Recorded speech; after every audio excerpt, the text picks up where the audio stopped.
Engkau tahu di hatiku ada sejuta rindu untuk selalu bersamamu, Yesusku.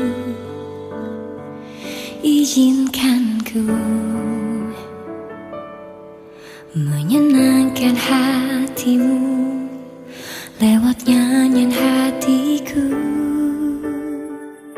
Biarkanlah ku menyembah, walau tak dengan puisi yang indah. Biarkanlah ku menyembah, memberikan hati ini ku berserah dengan penuh kasih sayang. Biarkan Tuhan aku menyembah.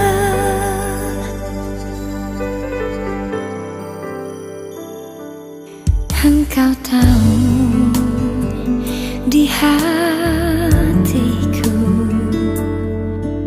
ada sejuta rindu untuk selalu bersamamu, Yesusku. Izinkan ku menyenangkan hatimu lewat nyanyian hatiku. Biarkanlah ku menyembah, walau tak dengan puisi yang indah. Biarkanlah ku menyembah, memberikan hati ini ku berserah dengan penuh kasih sayang. Biarkan Tuhan aku menyembah.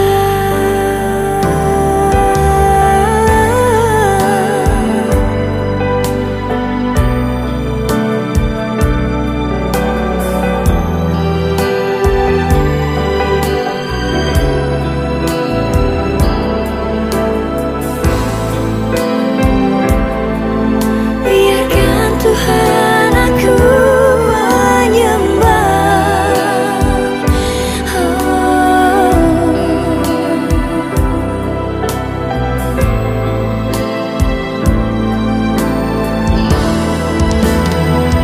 Biarkanlah ku menyembah, memberikan hati ini ku berserah dengan penuh kasih sayang. Biarkan Tuhan aku menyembah, ku berikan hati ini ku berserah dengan penuh kasih sayang. Biarkan Tuhan aku menyembah.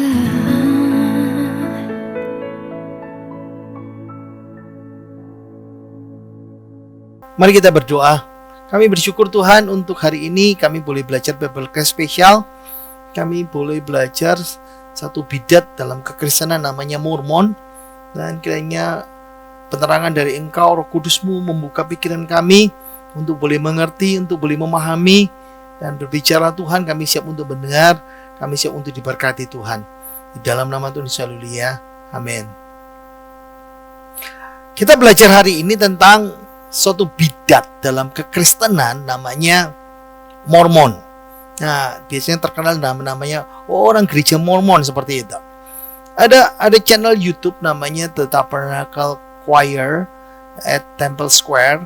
Saya sebetulnya mau keluarkan tapi takut di take down ya nanti masalahnya sama channel kita. Nah, ini padahal suaranya bagus, keren. Serius, lagunya bagus-bagus.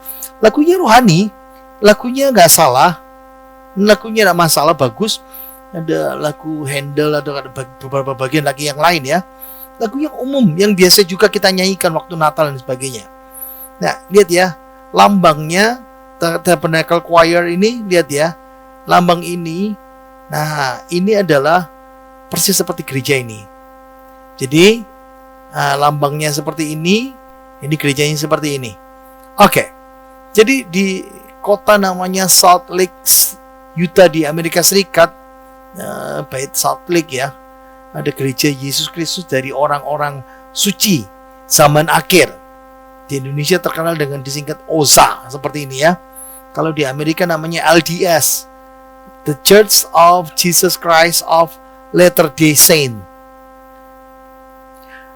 Mungkin saudara pernah baca buku keren ini enggak?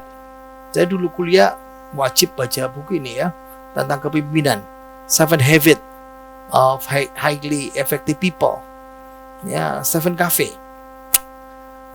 Ini juga sequelnya ya, organisasi behavior. Bagus sekali. Nah, saudara mesti ngerti bahwa Stephen Covey dari gereja Mormon ya, dia lulusan dari Universitas Brigham Young, pernah jadi profesor di sana, melayani beberapa ya, salah satunya 2 tahun jadi misi di Inggris di gereja Mormon, pernah jadi menjabat presiden misi di Irlandia gereja Mormon ya. Mungkin dari tadi sudah dengar bidat-bidat. Apa sih bidat itu? By the way, bidat itu apa? Bahasa Inggrisnya heresy, bahasa Yunani Alkitab Perjanjian Baru heresis, itu 9 kali ya. Sebetulnya kata bidat itu netral, arti awalnya ya. Dengar bidat pada masa Perjanjian Baru itu jangan berpikir konotasinya negatif, enggak. Kalau dengar bidat itu biasanya oh ini kelompok, oh ini sekte, oh ini opini, ini dogmanya seperti ini, karena mereka membuat pilihan yang berbeda. Jadi ingat ya, bidat itu awalnya bersifat netral. Nah, pada masa sebelum gereja lahir, di masa Perjanjian Baru ada namanya kelompok Yudaisme, ya terkenal dengan nama sekte orang Saduki ya. Lalu kelompok sekte orang Farisi. Jadi orang Saduki itu menolak hal-hal yang bersifat supranatural. Ya, orang Saduki tidak percaya ada kebangkitan, orang mati, ada hidup kekal, ada malaikat dan setan seperti ini. Tapi beda dengan orang Farisi. Orang Farisi percaya kebalikannya ya, percaya tentang hal-hal yang supranatural seperti ini. Nah, orang Saduki menerima, hanya percaya kitab Taurat Musa, menolak kitab nabi-nabi, kitab yang lain, hukum lisan. Tapi orang Farisi memegang tradisi oral tradition ya, adat nenek moyang dan melihara seperti ini. Dan orang Saduki percaya tentang kedaulatan Tuhan, tentang free will, kehendak bebas manusia, dan orang Saduki hanya percaya di tengah-tengah seperti ini. Jadi dua sekte ini, dua bidat ini itu bertentangan, tapi waktu ketemu Tuhan Yesus bisa kompak jadi musuh bersama. Ingat ya, Paulus pun dulu dianggap sebagai bidat karena dianggap sebagai sempalannya dari agama Yahudi ya. Nah, lalu bidat itu mulai berubah menjadi negatif ya, dibabi pada masa sekarang ini negatif. Ada banyak bidat-bidat kristologi ya, tentang doktrin kekristenan, tentang Kristus dalam Perjanjian Baru dan sesudah masa Perjanjian Baru ya. Ada Ebionit, Eutikian, Docetic, Nestorius. Nah, dimulai dari Arius ya di sini ya, yang paling terkenal. Yesus itu keilahiannya tidak sempurna, Yesus itu diciptakan. Ini bidat. Nah, Docetic, tubuh Yesus tidak nyata, Yesus hanya punya sifat ilahi, sifat Allahannya. Ebionis mengatakan, oh enggak, sifat ilahi Yesus enggak sejati. Nestorius mengatakan, oh punya sifat ilahi, punya sifat manusiawi, tapi enggak jadi satu. Seperti dua orang dalam satu sarung ya, seperti itu. Kalau itu kan mengatakan bahwa sifat manusiawi dan ilahi Yesus itu sejati dan komplit, tapi sudah campur kayak kopi susu ya, seperti itu. Kopinya tidak kelihatan, susunya tidak kelihatan, sudah campur. Jadi mutu aslinya, sifat aslinya sudah bercampur seperti itu. Jadi jangan kaget Bapak-bapak, Ibu, Saudara, teman-teman jemaat Tuhan. Jadi namanya bidat itu sudah ada dari awal gereja. Nah, karena kita hanya bahas satu saja ya, bidat Mormon. Siapa pendiri Mormon itu? Bidat Mormon ini, pendirinya namanya Joseph Smith. Ya, dia lahir 23 Desember 1805 di Vermont. Jadi dia katanya dapat penglihatan dari Tuhan, dapat visi. Allah Bapa dan Allah Putra, Tuhan Yesus datang menampakkan diri kepadanya, memberitahu gereja Yesus yang betul, yang sejati, yang benar, tidak ada di bumi. Dan Allah Bapa dan Allah Anak pilih Joseph Smith yang memulihkan. Jadi Joseph Smith ini dikatakan dia terima penglihatan, dia mengklaim, mengatakan, inilah anakku yang kukasihi, dengarkanlah dia. Dan ingat ya, itu kutipan dari Alkitab untuk Tuhan Yesus. Dan dia menyamakan dirinya sama seperti Yesus, seperti itu. Jadi Allah Bapa dan Anak menasihatkan supaya dia tidak mengikuti satupun agak kekristenan, gereja apapun di sekitarnya, karena semuanya salah, sesat. Jadi setelah itu Joseph Smith dapat penampakan malaikat Moroni, katanya ini putranya Mormon, dan malaikat Moroni beritahu sama Joseph Smith ini ada tablet lempengan emas di bukit dekat Palmyra dan mengandung tulisan berharga. Nah, waktu penglihatan kedua isinya petunjuk dan izin untuk mengambil dan menerjemahkan lempengan itu. 1830 lahirlah kelompok Mormon, gereja Mormon, dengan kitab khususnya, kitab Mormon. Kitab Mormon yang mana? Dari tablet lempengan emas yang diterjemahkan tadi itu. Jadi gereja Mormon mulai berkembang dan itu menimbulkan keresahan di gereja-gereja sekitar. Karena dianggap bidat ya, sesat seperti itu. Joseph Smith ditangkap lalu dipenjara bersama dua pengikutnya dan terjadi insiden, dia dibunuh, ditembak mati. Dan pengikutnya menganggap mati syahid dan memilih Brigham Young, nabi kedua pengganti Joseph Smith, menjadi penggantinya. Nah, Brigham Young ini memulai babak baru dalam sejarah aliran Mormon. Dia dirikan tempat di Salt Lake City, mendirikan ini Sion, ini Yerusalem baru yang terkenal sekali. Saudara lihat, ini puluhan istrinya dan anak-anaknya seperti ini. Ya, dia pemuka agama, politikus, ya, pendiri gereja Mormon, pendiri di kota Salt Lake City, gubernur pertama wilayah Utah, pendiri Universitas Brigham Young, istrinya 55. Ingat ya, dia mempraktikkan poligini. Nah, poligini itu perkawinan yang memperbolehkan laki-laki punya istri banyak dalam waktu bersamaan. Itu namanya poligini. Nah, tahun 1890 ajaran poligini resmi dibatalkan oleh Nabi keempat, presiden keempat namanya Wilford Woodruff. Ya, dapat wahyu khusus dari Tuhan. Tapi 1 abad setelah poligaminya muncul masalah baru ya.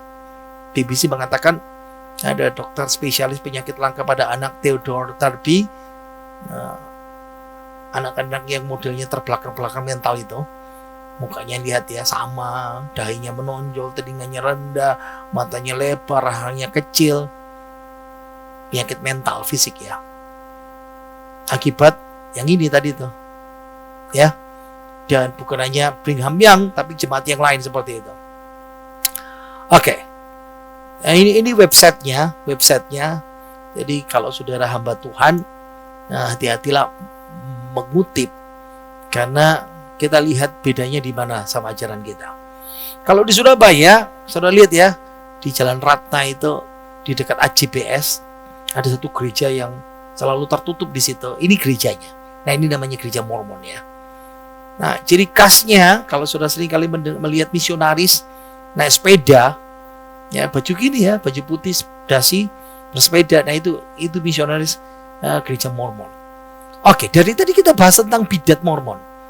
Di mana sih bidatnya? Saya mulai dengan bicara monoteisme atau politeisme. Nah, orang Mormon menganggap dirinya, oh kami ini orang Kristen. Tapi klaim itu patut dipertanyakan. Kenapa? Karena lihat ya, inti ajarannya Mormon dan ajaran Alkitab sama apa enggak? Walaupun mereka percaya Alkitab deh ya. Lihat, ada 4 sumber doktrin mereka. Yang pertama Alkitab. Oke, that's fine, sama dengan kita. Tapi Alkitab mereka agak sedikit berbeda ya. Harus dipahami seperti ini. Yang kedua, mereka bukan hanya pegang Alkitab, tapi mereka pegang nats suci, teks suci, kitab suci Mormon yang lain, namanya The Book of Mormon. Ingat ya, yang tadi itu diterjemahkan oleh Joseph Smith. Lalu ada namanya The Doctrine and Covenant, ajaran dan perjanjian. Ada lagi mutiara yang sangat berharga, The Pearl of Great Price. Oke, kita bahas masalah Alkitab saja. Yang pertama, mereka bilang Alkitabnya sejauh diterjemahkan dengan tepat. Karena ingat ya, mereka bilang ajaran-ajaran Alkitab yang dalam Alkitab kita, yang kita punyai, itu ada yang nggak tepat diterjemahkan. Bukan karena nggak tepat, karena nggak cocok dengan ajaran mereka. Jadi diterjemahkan harus disesuaikan dengan ajaran mereka. Nah, yang kedua, kitab Mormon yang diterjemahkan oleh Smith itu mengklaim ini kitab yang paling benar di dunia. Kalau mengikuti ajarannya, orang jadi lebih dekat sama Tuhan dibandingkan ikut kitab-kitab yang lain. Oke. The Doctrine and Covenant, ajaran dan perjanjian. Ini katanya wahyu modern berkaitan dengan gereja Yesus Kristus yang telah dipulihkan. Ingat ya, karena Mormon, karena Joseph Smith dianggap sebagai pemulih gereja. Nah, ini namanya ajaran berikutnya, The Pearl of the Great Price. Ini klarifikasi doktrin pengajaran yang sudah hilang. Jadi Alkitab kita ini dianggap tidak sempurna, ada yang hilang. Jadi mesti ditambahkan. Salah satunya adalah penciptaan bumi. Itu salah yang dalam kitab Kejadian seperti itu. Nah, kebanyakan 3 buku yang tadi itu, ya, sudah lihat itu, The Book of Mormon, Doctrine of Covenant, The Pearl of Great Price, itu jadi satu buku bersanding sama Alkitab. Itu 3 ya. Yang ketiga, tulisan pendiri Joseph Smith dianggap sama seperti Alkitab. Yang keempat, penerusnya Brigham Young dan lain sebagainya itu dianggap mendapat sebagai seorang nabi yang mendapat pengilhaman dari Tuhan. Jadi mereka bukan hanya berkata Alkitab. Kalau kita kan berkata Alkitab satu-satunya, tapi mereka berkata bahwa kitab kedua yang kata tadi kedua, ya, yang mana itu? Yang inilah. Selain Alkitab, kitab mereka 3 kitab itu sama, sederajat, setara dengan Alkitab. Dan tulisannya Joseph Smith dan Nabi yang lain itu dianggap setara, sama seperti Alkitab. Nah, bedanya adalah kita orang Kristen hanya terima satu, Alkitab. Kenapa? Wahyu sudah bilang. Wahyu kitab terakhir, pasal terakhir, bagian terakhir mengatakan Alkitab sudah komplit 1 volume. Tidak bisa ditambah, tidak bisa dikurangin. Jadi tegas ya, Alkitab bilang kita tidak bisa mengkoreksi Alkitab, menambahi Alkitab atau mengurangi. Ada pendeta terkenal, nabi terkenal siapapun tidak bisa menambahi atau mengurangi seperti itu. Nah, Stephen Robinson, kepala Departemen Kitab Suci Kuno di Universitas Brigham Young, dia menulis, Gereja Yesus Kristus, Gereja Mormon maksudnya ya, harus dianggap sebagai penyembah satu, monoteisme katanya begitu. Dia juga mengatakan bahwa orang-orang Mormon itu menerima dengan tegas semua ajaran Alkitab tentang sifat Allah. Kekristenan mengajarkan monoteisme ya, Allah yang esa, satu Allah. Tapi Mormon mengajarkan, mereka bilang satu Allah, tapi mereka mengajarkan Allah yang jamak, plural. Kenapa? Seperti ini ya. Mormon mengatakan dalam bukunya, ada banyak planet di bumi, planet seperti bumi. Jadi planet yang seperti bumi kita itu jumlahnya banyak di alam semesta. Kita tidak tahu. Nah, masing-masing planet itu yang seperti bumi ini punya Allah dan para Allah, jamak.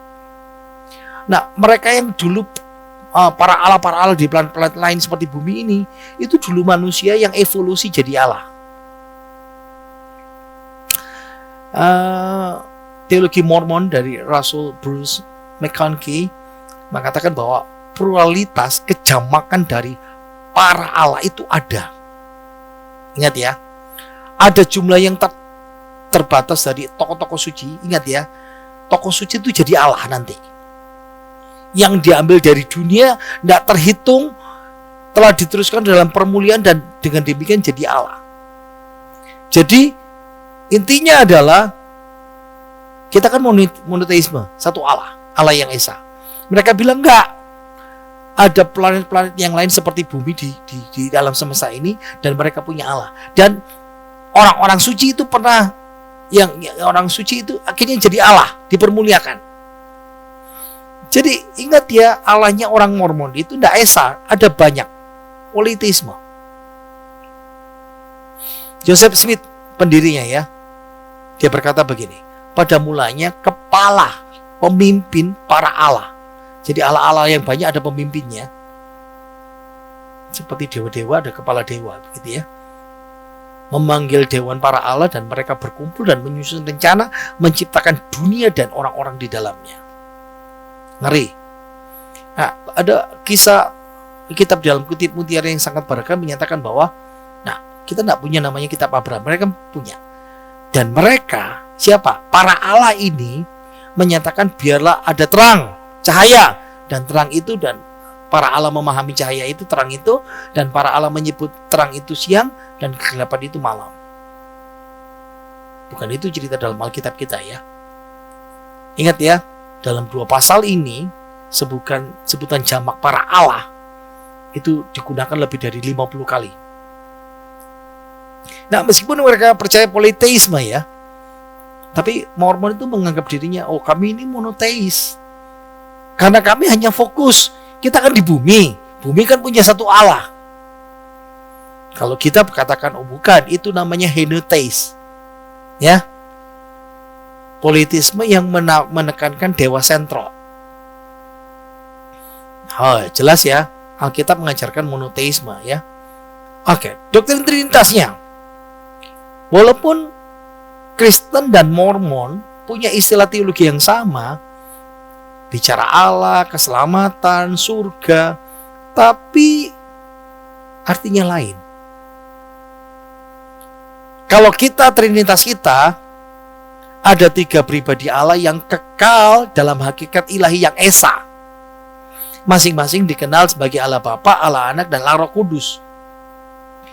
Ingat ya, itu trinitas kita. Tapi Mormon menolak pandangan tradisional ini. Itu salah katanya. Joseph Smith mengatakan bahwa ada banyak orang Kristen yang hanya mengatakan Allah itu esa, Bapa, Putra, Roh Kudus, trinitas ya. Dia berkata, Joseph Smith berkata, itu aneh, itu Allah yang aneh. Bagaimanapun 3 dalam 1, 1 dalam 3 itu aneh. Itu seperti menjejalkan dalam satu Allah, dalam ini sektarian. Sektarian ya. Jadi kita orang Kristen dianggap sebagai sekte, sesat seperti mereka. Oke. Joseph Smith berkata bahwa kalau ajarannya Kristen yang seperti ini, Trinitasi Kristen, itu jadi Allah terbesar di dunia dan menjadi Allah yang sangat besar dan raksasa dan monster. Jadi kita dianggap ini sekte dan sesat. Presiden gereja James Talmage ya, Bapa, Putra, dan Roh Kudus itu beda dalam pribadi dan individualitas seperti hanya 3 pribadi dalam kekelaman. Jadi mereka bilang bukan Trinitas ya, Tritheism, 3 Allah. Jadi Mormon percaya seperti saya akan bilang tadi kan, ada planet-planet yang lain sama seperti bumi dan masing-masing punya Allah. Di bumi ada Allah Bapa namanya Elohim, Yehova itu sang anak Yesus, dan Roh Kudus membentuk Allahan. Ingat ya, bukannya Trinitarian, tapi namanya Tritheistic, Allah 3. Ini kepercayaan Mormon ya. Oke. Teologi Mormon, Bruce McConkie dikatakan ada 3 Allah, jelas dia bilang. Lebih lanjut lagi, 3 pribadi Allah yang terpisah, Bapa, Putra, Roh Kudus, membentuk keilahian, kealahan. Masing-masing 3 pribadi ini adalah Allah. Dan jelaslah dari ini saja ada plural, kejamakan. Dan 3-tiganya kami sembah katanya mereka. Yesus ini keturunan literal dari Bapa. Maksudnya apa? Jadi Yesus itu putra Elohim secara rohani dan jasmani. Jadi Elohim, Yesus ini secara harfiah adalah Bapa dan dari roh Yesus, dan juga dari tubuh di mana Yesus melakukan misinya dalam daging. Ingat ya, Alkitab mengajarkan Trinitas, bukan Tritheism. Itu Allah kita itu Allah Esa ya. Nah, ajaran mereka yang kedua, Allah dulu pernah jadi manusia. Wow. Kan mereka bilang Allah itu jamak ya. Semua Allah dulu itu manusia. Sampai ke jenjang dipermuliakan jadi Allah, jadi para Allah di planet lain, bukan di bumi ya. Jadi Allah karena patuh kepada perintah Allah yang ada di planet itu, sehingga manusia, orang suci itu mencapai peninggian dan jenjang jadi keilahian, jadi Allah seperti ini. Jadi itu sebabnya mereka kepingin menjadikan orang Kristen jadi Mormon. Karena kalau sudah jadi Mormon bisa jadi Allah. Itu poinnya di situ. Jadi manusia menjadi Allah itu dijelaskan dalam semua buku mereka ya, literatur mereka. Joseph Smith berkata begini, Allah kita dulu, ngeri ya, itu manusia yang dimuliakan. Jadi dia beritahu bagaimana Allah yang dulu manusia jadi Allah. Dia berkata, kita kan membayangkan Allah itu kekal ya, gak berubah. Salah, dia sangkal. Saya buka selubungnya, rahasianya, supaya kamu bisa lihat. Allah itu seperti kita dulu manusia, kata Joseph Smith ya. Dan Allah sendiri, Bapa dulu diam di bumi, sama seperti Yesus yang pernah lakukan. Jadi Allah Bapa kita itu dulu itu manusia yang dipermuliakan seperti ini. Nah, Brigham Young, presiden kedua Mormon, mengatakan bahwa Allah Bapa pernah jadi manusia di planet lain, melewati pencobaan yang sama seperti kita alami. Doctrine and Covenant mengatakan dengan jelas bahwa Allah adalah orang, manusia yang dimuliakan, disempurnakan, tokoh dari daging dan tulang, di dalam wujudnya ada roh abadi seperti ini. Yesus diyakini sebagai manusia fana, mencapai keilahian, ditinggikan, dan menunjukkan bahwa manusia bisa jadi seperti Allah. Makanya itu tujuan dari orang Mormon itu seperti itu. Mencapai permuliaan jadi Tuhan, jadi Allah. Bruce McConkie mengatakan permuliaan yang dicari orang kudus dari segala zaman dengan tekun adalah keilahian itu. Orang Mormon punya tujuan, cita-cita mau jadi ilahi, mau jadi Allah. Dan Joseph Smith menghimbau, kamu harus berjuang demi goal ini. Kenapa mereka rajin menginjil? Karena tujuan ini ya. Jadi disinilah hidup kekal. Bagi kita lain ya, hidup kekal itu kita tinggal di sorga bersama-sama dengan Tuhan selama-lamanya. Tapi hidup kekal bagi orang Mormon jadi Allah.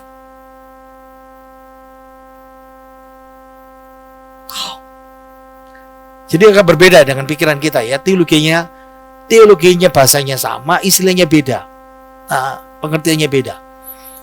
Gereja Mormon mengatakan bahwa lihat, kalau kamu suami Mormon, istri Mormon, ibadah Mormon, lalu menikah di gereja Mormon, taat, nanti kalau kamu bangkit jadi Allah. Jadi paham ya, bagi orang Mormon hidup kekal itu tidak sama seperti kita. Kalau kita hidup kekal itu hidup di sorga selama-lamanya, bukan mati kekal di neraka. Tapi bagi Mormon hidup kekal, istilahnya sama, tapi hidup kekal itu jadi Allah. Jadi lihat ya, Doctrine and Covenant dikatakan, maka mereka siapa? Orang-orang suami istri Mormon menjadi Allah-Allah. Karena mereka tidak memiliki akhir. Karena itu mereka akan dari selama-lamanya sampai selama-lamanya berkelanjutan terus menerus. Mereka jadi Allah-Allah karena mereka punya kekuatan dan malaikat tunduk kepada mereka. Ini tujuan. Allah dulu manusia biasa, mengalami permuliaan lalu jadi Allah.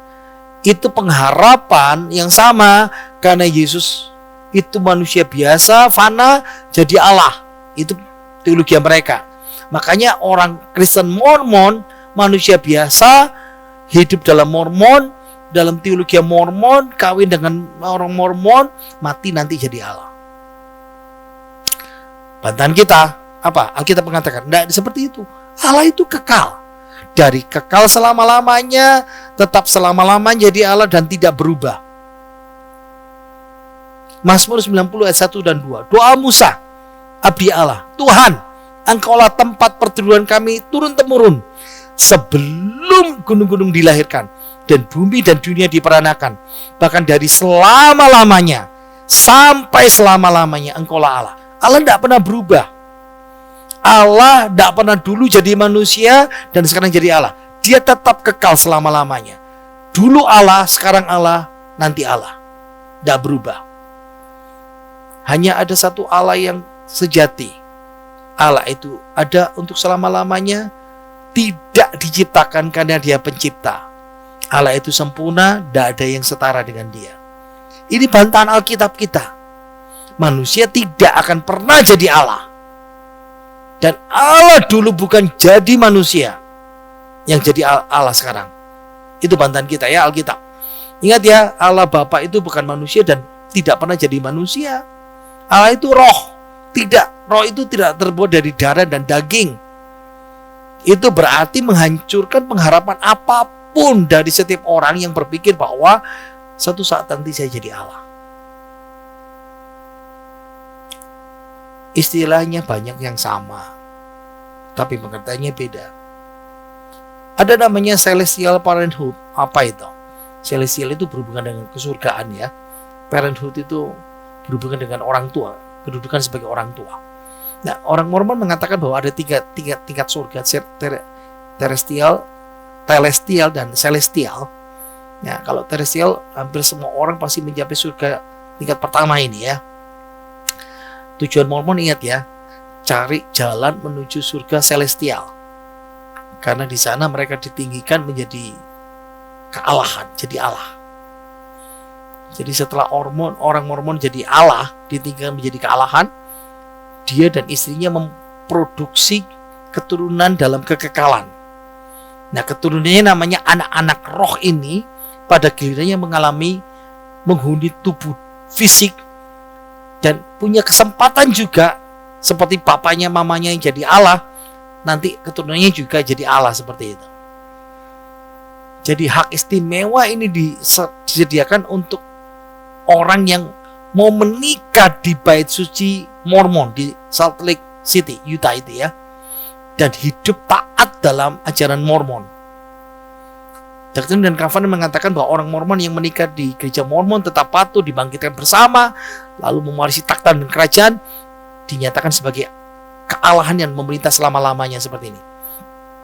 Nah, Presiden Gereja Mormon James mengatakan bahwa kita harus memahami bahwa hanya makhluk yang dibangkitkan dan dimuliakan dapat menjadi orang tua dari keturunan ilahi, keturunan roh.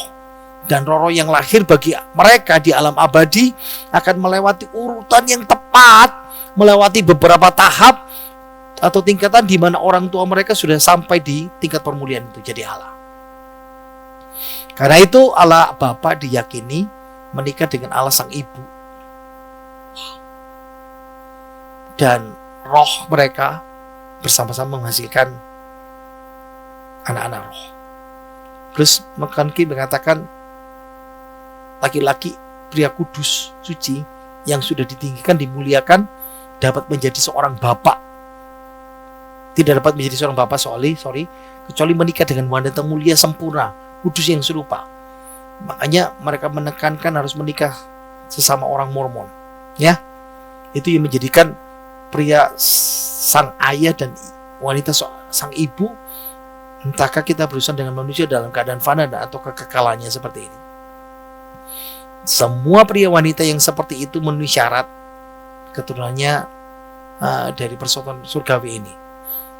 Jadi Allah Bapa yang kekal yang kami tunjuk dengan nama agung Elohim, itu orang tua harafiah dari Tuhan kita Yesus Kristus dan roh-roh manusia di bumi.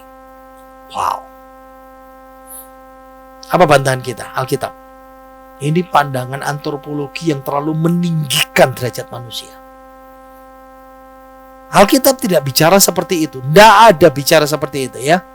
Mormon mengajarkan manusia biasa bisa jadi Allah. Ya, ajaran tadi itu yang saya terangkan tadi itu ya. Alkitab membantah. Ingat lu ya, kita semua manusia itu dasarnya berdosa, sudah kehilangan kemuliaan Allah. Dan ingat lu ya, setan yang kepingin jadi Allah, dan itu menularkan kepada Adam dan Hawa waktu di Taman Eden dan membuat Adam dan Hawa jatuh dalam dosa. Kamu kan kepingin jadi Allah kan? Bisa paham itu? Lihat ya, Allah Bapa itu tidak menikah. Mereka bilang menikah. Allah itu tidak pernah berubah, kekal. Mereka bilang dulu manusia. Yesaya mengatakan, ingatlah hal-hal yang dahulu dari sejak purbakala, bahwasanya akulah Allah dan tidak ada yang lain. Akulah Allah dan tidak ada yang seperti aku. Ingat ya, Alkitab membantah. Alkitab mengajarkan pria dan wanita yang menerima Kristus sebagai juru selamat, mereka akan dimuliakan dan hidup kekal di hadirat Allah, tapi tidak jadi Allah. Ingat ya, tubuh kemuliaan kita tidak pernah setara dengan keilahian Tuhan Yesus, Tuhan Allah, dan tidak akan menikah di sorga dalam kondisi sebagai Allah. Kita tidak pernah jadi Allah, tapi mereka berkata dalam kondisi sebagai Allah lalu kawin. Alkitab bilang dengan tegas, tidak ada perkawinan dalam tubuh kebangkitan di sorga. Lihat ya, Matius, Markus sama Lukas. Kebangkitan orang tidak kawin dan tidak dikawinkan. Sebab pada hari apabila orang bangkit di antara orang mati, orang tidak pernah kawin dan tidak dikawinkan, melainkan hidup seperti malaikat di surga. Lukas. Dan dalam kebangkitan dari orang mati tidak kawin dan tidak dikawinkan. Makanya Alkitab mereka dimodifikasi, gak sama seperti kita. Ingat ya, mereka bilang Allah dulu itu makhluk fisik. Kekristenan berkata, enggak, Allah itu roh, imateri, tidak punya wujud. Mormon berkata, enggak, Allah itu punya wujud fisik. Doctrine and Covenant, Bapak punya tubuh dari daging dan tulang senyata manusia, putra juga. Wow, kacau.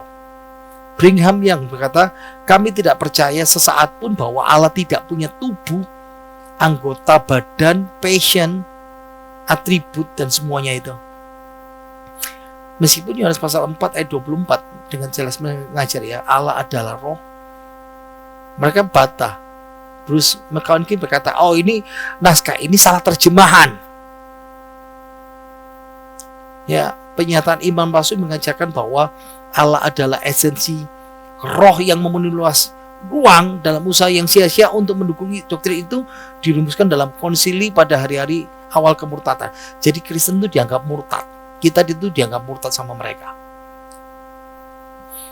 Ingat ya, adalah umum bagi para apologis, ya, pembela iman Kristen menunjukkan bahwa dalam catatan King James Allah adalah roh. Mereka berkata, oh enggak, itu salah terjemahan. Konteksnya, karena untuk itulah Allah menjanjikan rohnya dan mereka menyembah dia, harus menyembah dia dalam roh dan kebenaran. Ingat ya, tidak ada pembenaran dari terjemahan mereka. Ya, Nats Yunaninya menekankan konstruksi dan susunan kata, menekankan karakter esensial Allah, inti Allah. Itulah esensi ibadah kita. Harus sesuai dengan ketentuan Allah dan kodratnya. Apa kodrat Allah? Allah adalah roh. Tidak punya tubuh, daging dan darah, tulang.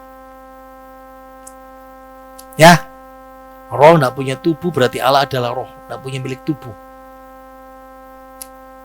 Dalam Lukas pasal 24 ayat 36 sampai 43, saya pakai bahasa terjemahan bahasa Authorized Standard Version. Karena spirit, karena hantu, karena roh penuma, tidak punya daging, tidak punya tulang, sama seperti yang kamu lihat daripadaku. Dan waktu Yesus bangkit, mereka menganggap bahwa mereka melihat hantu. Ya, 1 Timotius 1 ayat 17, hormat dan kemuliaan sampai selama-lamanya bagi Raja segala zaman, Allah yang kekal, yang tak nampak, yang esa. Amin. Jelas ya, Allah itu kekal, tidak nampak, tidak terlihat, karena dia roh yang tidak berwujud. 1 Yohanes pasal 4 ayat 12 dan 1 Yohanes 1 ayat 18 membantu kita lihat ya. Tidak ada seorang pun yang melihat Allah. Dan perintah kedua dari Dekalog, 10 perintah Tuhan, melarang siapapun membuat gambar Allah. Karena tidak ada gambaran fisik yang dapat setara yang menciptakan Tuhan, yang tidak punya wujud itu. Nah, kalau Allah menciptakan alam semesta yang seperti diajarkan Alkitab, berarti dia tidak bisa jadi makhluk fisik. Pahami ya, Alkitab banyak pakai bahasa anthropomorphism. Antro itu ya, anthropos, manusia. Pomorphism, membahasakan manusia, merupakan manusia dalam menggambarkan Allah, merupakan Allah dalam rupa manusia. Kenapa? Karena manusia terbatas, tidak bisa mengerti tentang Allah.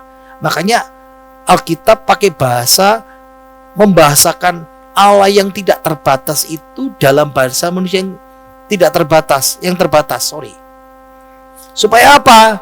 Kita bisa mengerti aktivitas Allah. Lihat ya, Mazmur 17 ayat doanya Daud. Matamu kiranya melihat. Ini anthropomorphism. Apa itu? Balik lagi yang tadi itu, balik lagi ya. Ingat, menggambarkan Allah yang tidak terbatas ke dalam bahasa manusia yang terbatas supaya manusia bisa paham tentang Allah. Ada mata Tuhan melihat, mengikuti jejak langkah Tuhan, mendengarkan telinga, sedangkan telingamu padaku, sembunyikanlah aku dalam naungan sayapmu, luputkanlah aku dengan tanganmu, tetapi aku dalam kebenaran akan kupandang wajahmu. Nah, Mormon pakai bahasa ini untuk membuktikan bahwa Allah itu punya tubuh fisik. Pahami ya? Allah dalam Alkitab PL dan PP seringkali menggambarkan dirinya dalam anthropomorphism ini, tapi juga dalam bentuk teofani. Semak terbakar, tiang awan, tiang api, malaikat Tuhan, seperti itu ya. Di Perjanjian Baru, inkarnasi Yesus, Allah yang jadi manusia, merendahkan diri dalam mengambil rupa manusia. Dalam Injil Yohanes pasal 1, Allah adalah pencipta. Pada mulanya adalah firman, dan firman itu bersama-sama dengan Allah, dan firman itu ada Allah. Segala sesuatu diciptakan, dijadikan oleh Dia, dan tidak ada sesuatu pun yang dijadikan tanpa Dia. Dan firman itu ada bersama-sama dengan kita di dalam daging, menjadi manusia. Soteriologinya, keselamatannya. Mormon mengajarkan apa? Kita bisa selamat masuk surga dengan usaha sendiri. Kacau. Ingat ya, kita punya pengakuan iman. Kami percaya akan melalui penebusan, ini pengakuan iman mereka. Kami percaya bahwa melalui penebusan Kristus, seluruh umat manusia dapat diselamatkan dengan jalan mematuhi, ini pengakuan iman mereka, hukum-hukum serta tata cara Injil. Makanya kenapa mereka harus menginjil, ya. Jadi keselamatan diperoleh melalui ketaatan aturan, sakramen, dan perbuatan baik. Gak heran, makanya kenapa orang Mormon, gereja Mormon paling suka banyak misi kemanusiaan. Karena ketika mereka melakukan misi kemanusiaan, bantuan itu, mereka masuk surga. Itu teologianya ya. Dan ingat, Alkitab mengajarkan kepada kita, kita dibenarkan oleh karena iman. Titik. Bukan perbuatan baik. Bukan sakramen-sakramen, bukan upacara-upacara gereja. Lihat ya, Galatia pasal 2 ayat 16.